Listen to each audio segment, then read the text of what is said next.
that.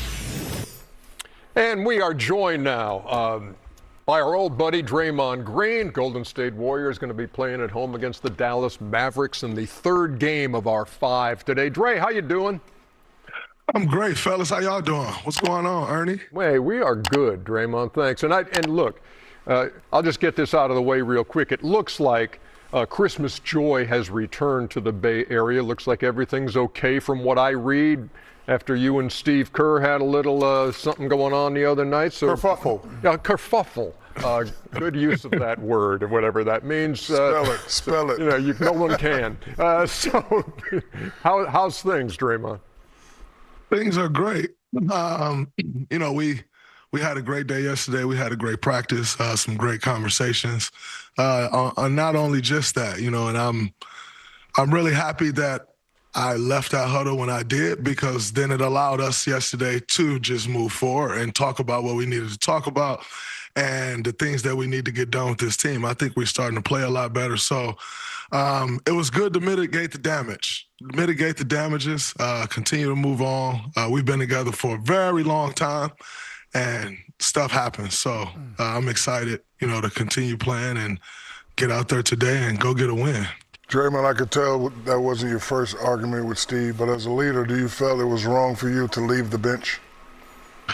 No, Shaq, and be that Steve and I have had those moments, I felt like I knew a better way to handle it. I just thought it was very heated, and it wasn't going to change. And so I thought it was best for me to get myself out of the moment, allow, you know, things to go down.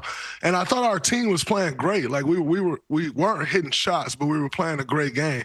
And I didn't want one thing to become two, you know, so let that moment happen, remove myself. We have a good enough team to go continue playing great and win the game, which we did.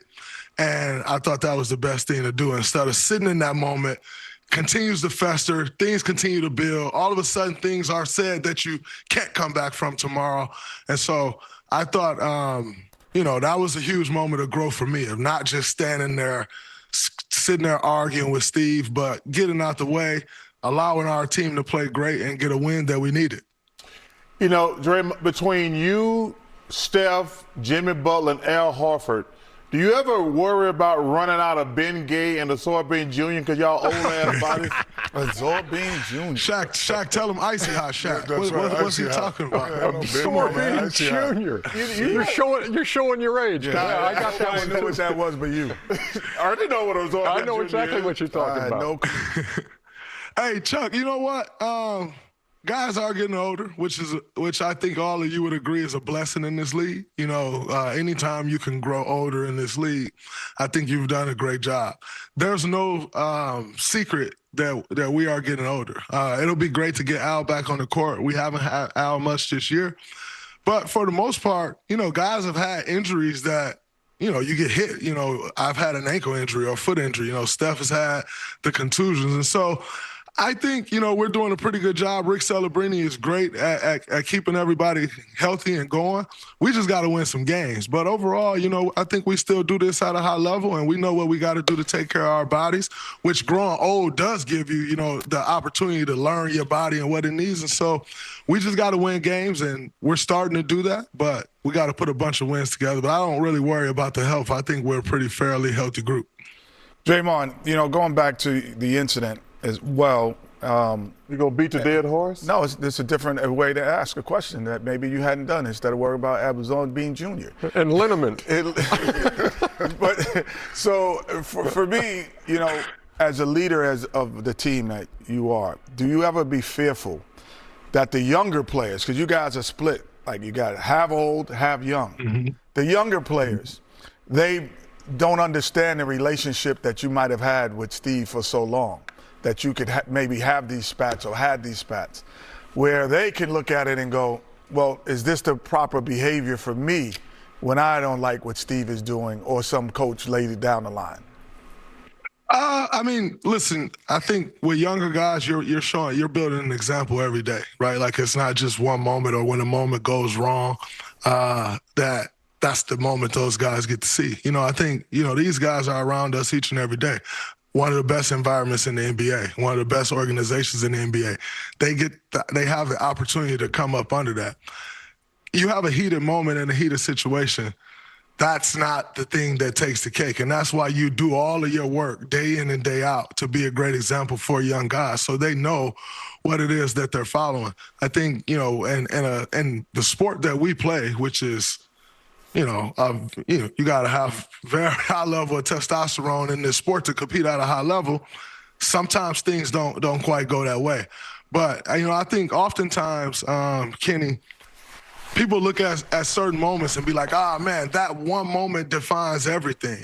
We live in a world where media dominates everything and people see one moment and they think that defines everything.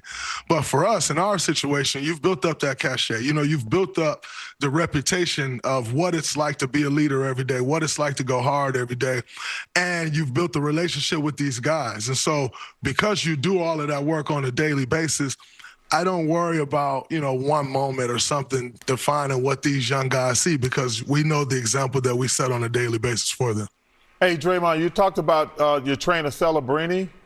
Have you had a chance to see his son play? He was the #1 pick in hockey last year. He's flat out balling right now.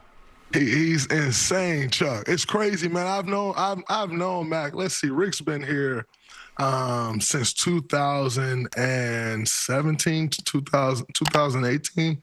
So I've known Max since he was like 12 years old, 11, 12 years old. And he would come to our facility with his hockey puck. And he, as humble as he is now, he was then, a little more shy back then. But me, I go up to him, I'm asking the tough questions like, Mac, man, you great. You're going to be like they saying you great. You're going to be the #1 pick. And he'd be like, I'm working hard, and it's like to see who the kid has grown up to be. It's one of the most amazing things, but he's always had, since I met him, he's always had the determination. He's always had his hockey stick in his hand. And, I had the opportunity to go down last year and see his first game opening night where he scored the 360 goal. I mean, he is one of the most incredible players, and I think he's going to be the face of the NHL for the next 10 to 15 years. Draymond, let me get back to the NBA real quick, looking ahead to your game with the Dallas Mavericks. You guys haven't played yet this year. First look at Cooper Flagg. What can you tell me about him from what you have seen or what you have watched?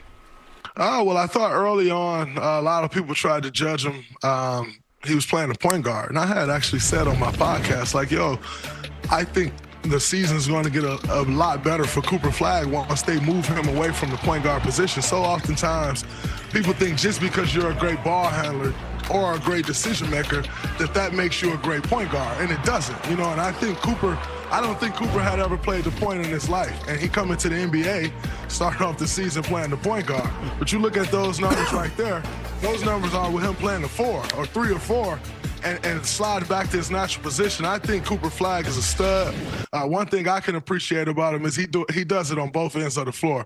He's figuring it out offensively, how to get to his spots, and then defensively, he's to be reckoned with on the defensive side of the ball. So, I think Dallas got a bright future with Cooper Flagg, and it's been impressive to see. Some guys, it takes 20, 30, 40 games till you start seeing it. It took him about 10 games, and you've seen him rounding the form and playing great basketball. Dre, we appreciate you getting up early out there. It's 8:20, 8:25 in the morning out there on a game day. Yes, sir. We appreciate you. Open the presents, do all that Merry stuff. Christmas, Dre. Merry Christmas. Thank you. Merry Christmas, fellas. I appreciate y'all. It's great to see y'all, man. We've been missing y'all, seeing y'all on the tube. It's great to see y'all, fellas. We're going to have you back in once the playoffs start. See, uncalled for, Dre. Uncalled for. Bang, bang. Okay, you're back on the naughty list. Come on, man. Let me talk to you like that, Draymond. Man. Chuck, we'll bring our rings, man. We'll bring our rings. We'll share them with Chuck. Have a great one, Draymond Green. Appreciate you, man. Let me say this loud and clear to every Warriors fan watching right now. This front office finally gets it. The Golden State Warriors are done wasting time, done playing small out of desperation, and done asking Stephen Curry to carry an impossible load without real help in the paint. The reports are out, the league knows it, and the message is clear. The Warriors are aggressive, focused, and hunting for the missing piece that can completely change this season. And that missing piece is size, athleticism, rim protection, and vertical pressure at the center position.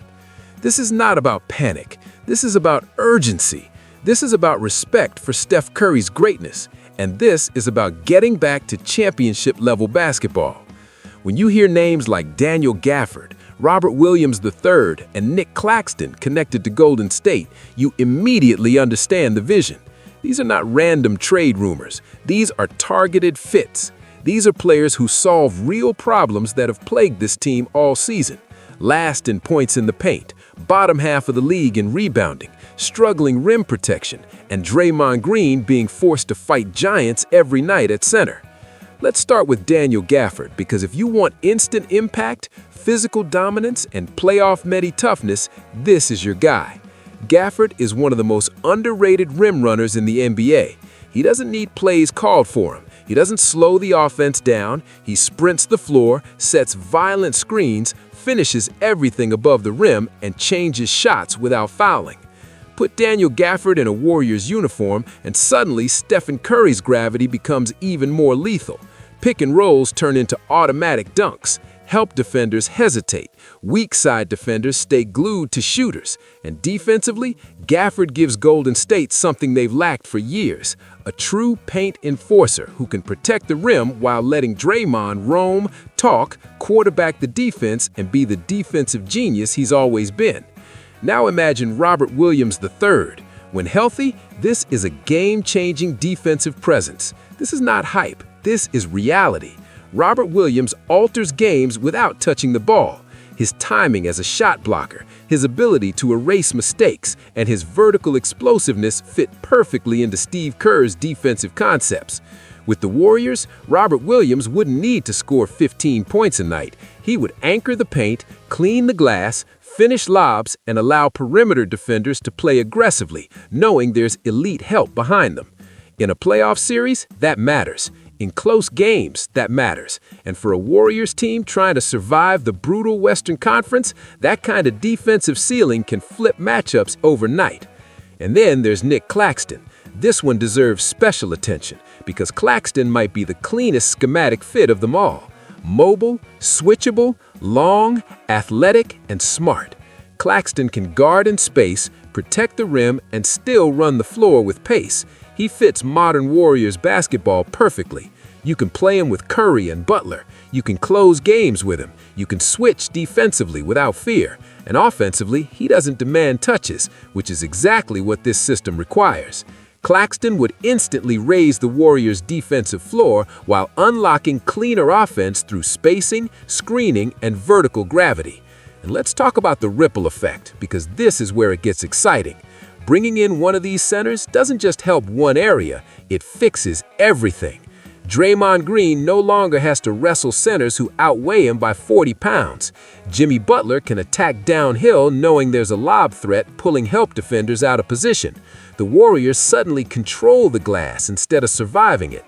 Transition defense improves, half-court defense improves, energy improves, confidence improves. This is what championship teams do. They identify weaknesses and attack them decisively. And let's be clear, this is not about mortgaging the future for desperation. The Warriors are specifically targeting budget-friendly bigs. This is smart. This is disciplined.